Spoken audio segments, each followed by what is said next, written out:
తెలంగాణలో చివరి విడత పంచాయతీ ఎన్నికల పోలింగ్ ముగిసింది. పలుచోట్ల చెదురుమదురు ఘటనల మినహా ఓటింగ్ ప్రశాంతంగా పూర్తయింది.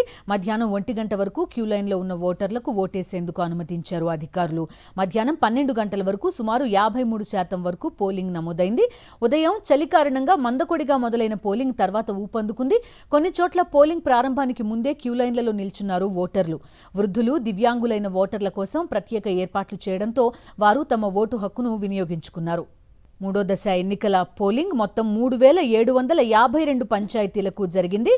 అందుకు 12,652 మంది సర్పంచ్ పదవులకు పోటీలో ఉన్నారు. అలాగే వార్డుల సంఖ్య 28,410. వాటికి 75,725 మంది బరిలోకి దిగారు. మూడో విడత పోలింగ్లో 53,06,401 మంది ఓటర్లు ఉన్నారు. ఆయా పోలింగ్ స్టేషన్లలో ఓటర్లు ఉత్సాహంగా ఓటింగ్లో పాల్గొన్నారు. భారీ బందోబస్తు నడుమ పోలింగ్ నిర్వహించారు అధికారులు.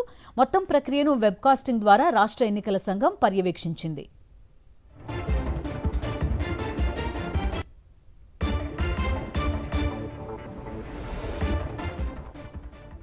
పోలింగ్ పూర్తి కావడంతో మధ్యాహ్నం 2 గంటల నుంచి కౌంటింగ్ మొదలవుతుంది. ఓట్ల లెక్కింపు పూర్తయ్యాక గెలిచిన సర్పంచ్, వార్డు సభ్యుల అభ్యర్థులను ప్రకటిస్తారు అధికారులు. ఆ తర్వాత ఆయా గ్రామాల్లో ఉప సర్పంచ్ ఎన్నిక జరుగుతుంది.